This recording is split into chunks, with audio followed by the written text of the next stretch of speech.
Hi, hello and welcome to another tutorial. In this one we're going to be making a number guessing game using the Windows Form application, .NET Framework and C# programming language inside of Visual Studio.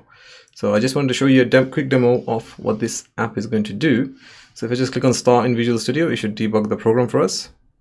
Okay, so the way it works is the computer tells you that I'm thinking of a number between 0 and 10 and we need to type in what number that we're thinking, what number the computer is thinking about. And then you put it into this box and click on check, and it will tell you whether you have the right number or whether you need to go higher or lower. So if I type in 5 here and click on check, it tells me that is too low. So, and it also keeps track of how many times I'm guessing in this one, right? So type in 5, I type in 7, it's still too low. Type in 9, too high. So obviously the numbers are going to be 8. Okay, so I guessed 3 times so far. And then it tells me that nice, you guessed it, and now we can just try another one. So if I click OK, it gets rid of the text from this text box and it generates another number in the back of the screen, and this time around we can check. So say for example if I put in 8 again, right, so it tells me that this time is too high.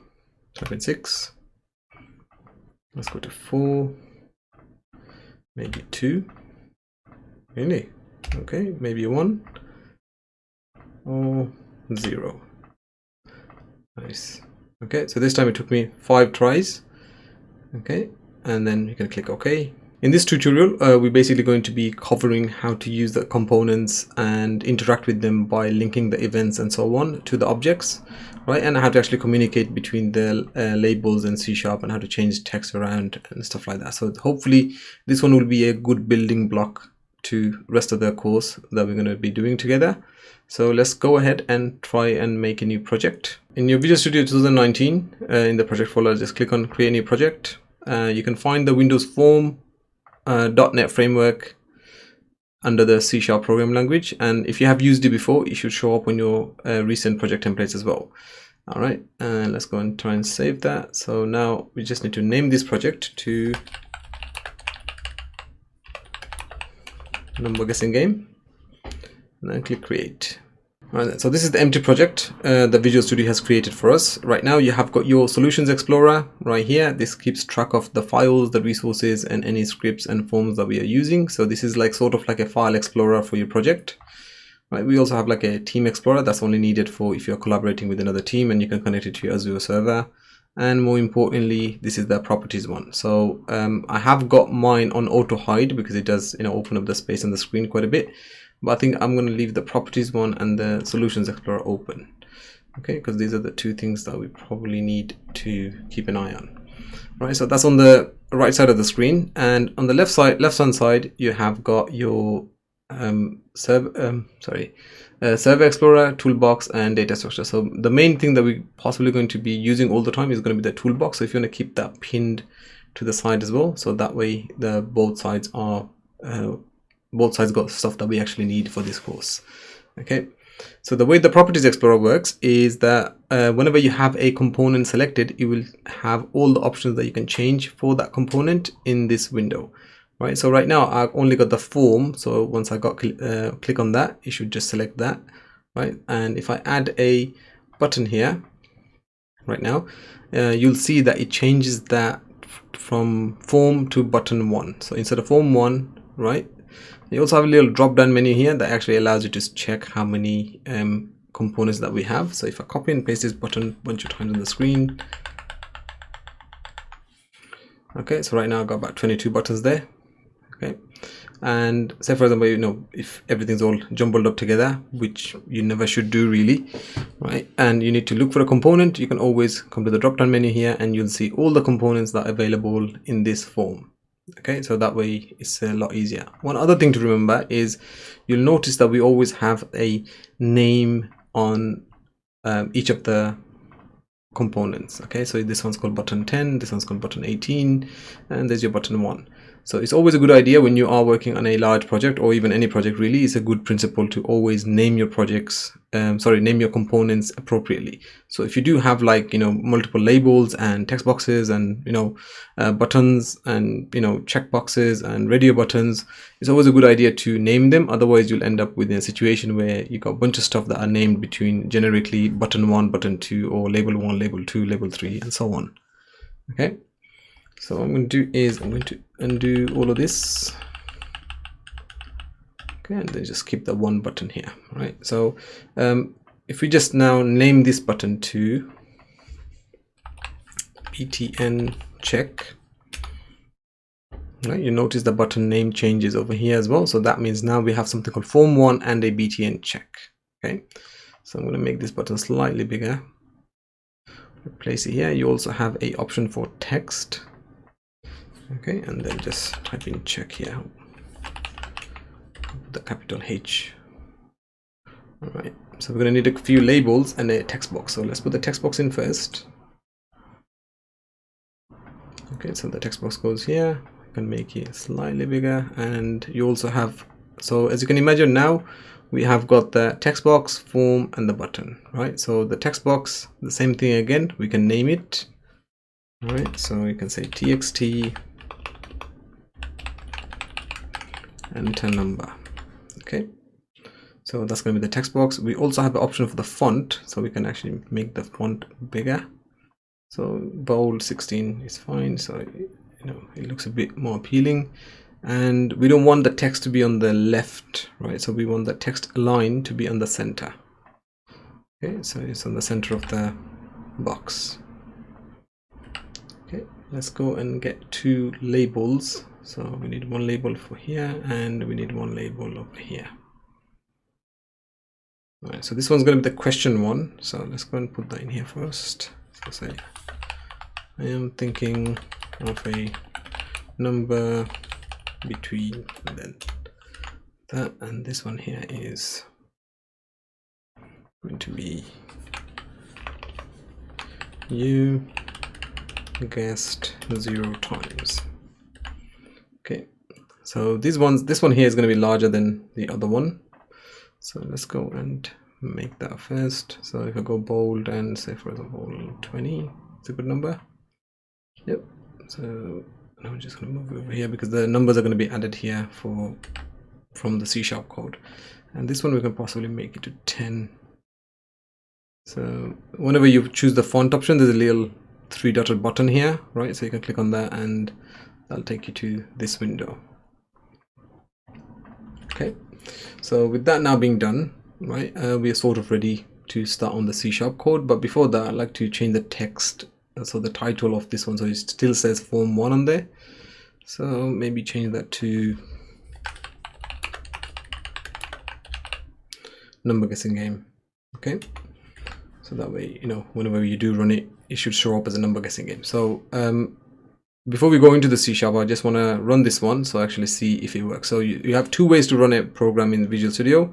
You can click on the start button here, that will start the debug process, or you can also go to debug and start debugging and press F5 as a shortcut, right? So you just click on the start button, see if everything runs, and see if we can actually add text to it.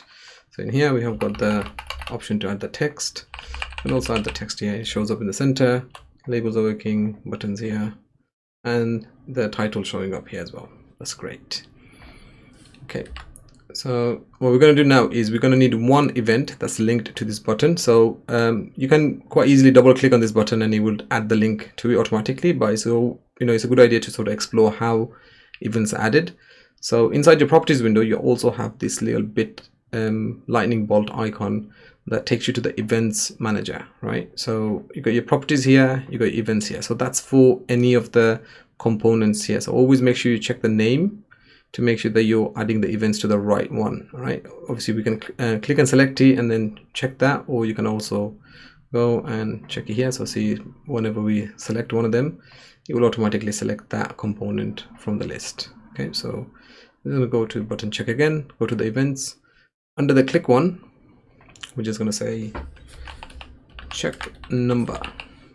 Okay, and then press enter, and that'll take you to the code view.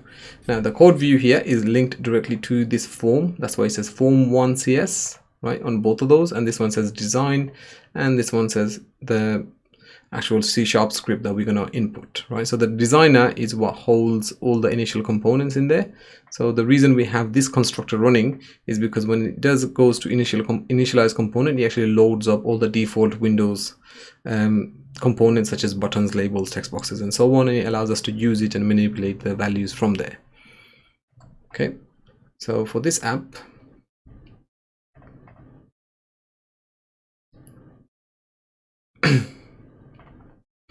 okay, so let's start off by adding a couple of variables.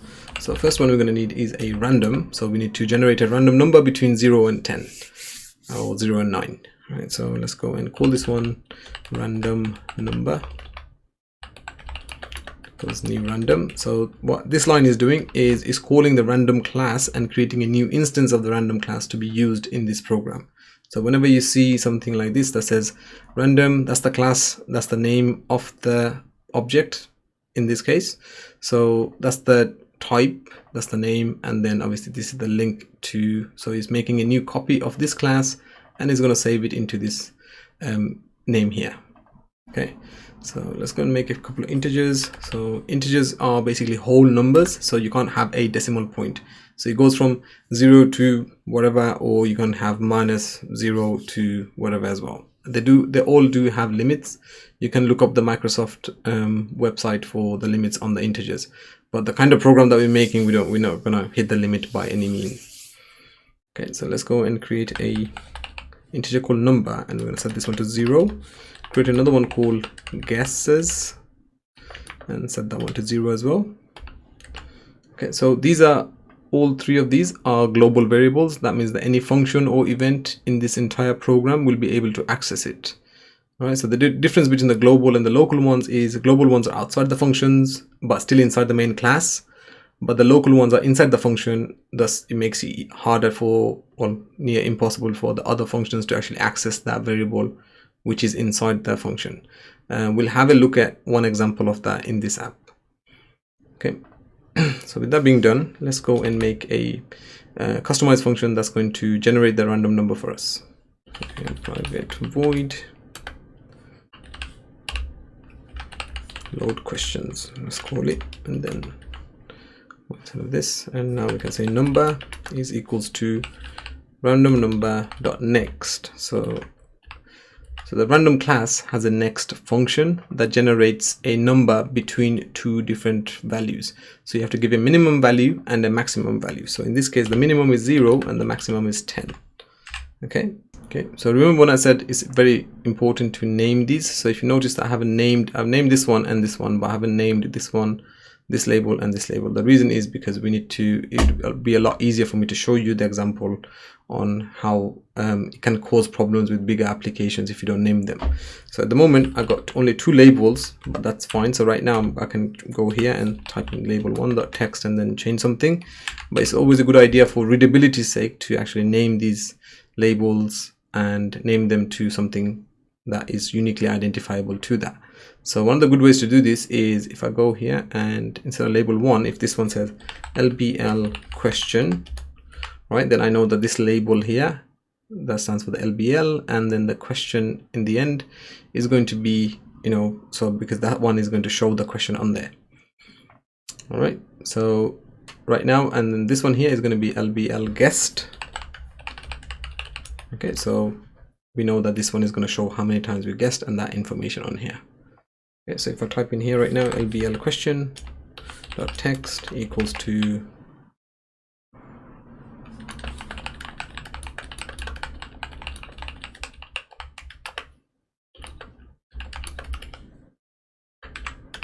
(0 and 10). Okay, because that's the number that we have here. All right, so as soon as this function loads, it's going to, instead of saying between, it's going to add the 0 and 10 next to it. Okay, so right now with this function done, we're going to call this function from inside of this constructor here. So what this is going to do is this will load first. So whenever the Windows form loads, it will do this and then go to the initialize component. That's the function that's inside the actual form class, right? So we're just going to run the load question function here. So we can just call that there and it will run everything that's inside of here from it. Okay, so if I just click on start now, I just wanted to see if the label changes. So it says I'm thinking of a number between 0 and 10, right? So that's what we told the function to do. Okay, that's fine. And now let's go and do the mouse click event. All right, so in here what we're going to do is we are going to create a local variable called I, a local integer, and then that's going to convert anything that we put into the text box from a string to a integer that's a number. A string is basically just text. Now anything that's inside the text box here that gets inputted, it gets inputted as a string. That's the data type, but we need to convert it to a integer, so then we can check against the number that we put in and the number that the actual computer has decided to hold between 0 and 10. Okay, so let's take a look at that. So if I type in int here, okay, equals 2, right? So that's a local variable. I cannot access that one from any other function in the class. I can only use this one inside the check number event. Okay, and then we're going to say is convert, right, to int 32, right? So that's going to a 32-bit integer. It's going to convert the text. So we're going to say text enter number dot text. Okay, so now whatever number we put in here is going to be stored inside the I there. Okay, and then what we also want to do is if the button is clicked, then we want to add 1 to the number of guesses. So the guesses one right now is going to be increased by 1 each time the button is clicked. Okay, right after that we're going to say if.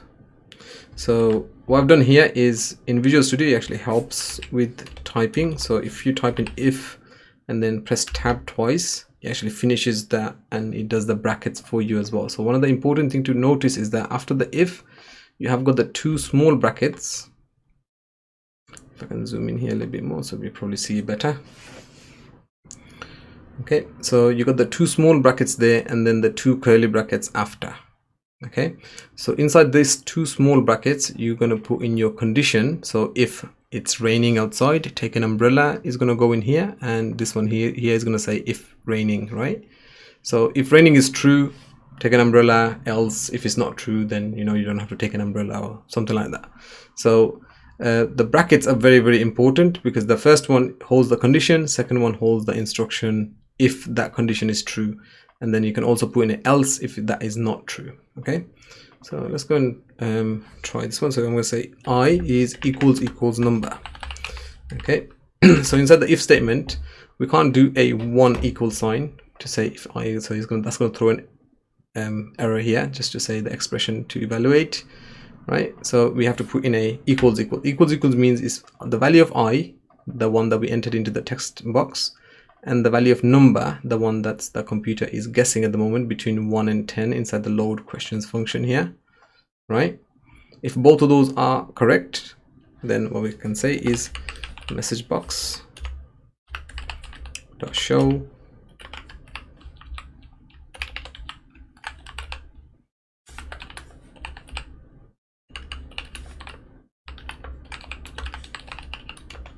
okay, so the message box is going to say nice, you guessed it, try another. Okay, and after that we're gonna run the load question again. Load questions again. All right, just gonna run the function, and then we also need to empty the text box here. So text box.text is going to be empty, so we're just going to leave an empty string, right? So anything that's in between the 2 quotation marks is basically a string. So this message here is a string, and don't worry about the color. So if your Visual Studio shows a different color of this, don't worry, because that's just a color theme. So I have the dark color selected, that's why it might be slightly different than yours.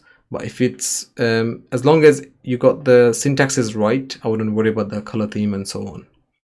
Okay, so the third line was we emptying the text box, right? And then after that let's say guesses is equals to 0, because at that point we need to reset the guess number, because this will generate a new one, and then it allows us to play again. Okay, so with that being done, we're going to do a else if here, right? So else if comes in after the if statement. So if this one is true, do that, and then we also need to check 2 more conditions. That's going to be important. So now we need to tell the player whether to go high or to go low. All right, so we're going to check here if I is less than number, right? So right now the number that we put into the text box is less than the number that the computer has guessed. So we're going to say message box dot show, right? So let's just say go high, and then else we can say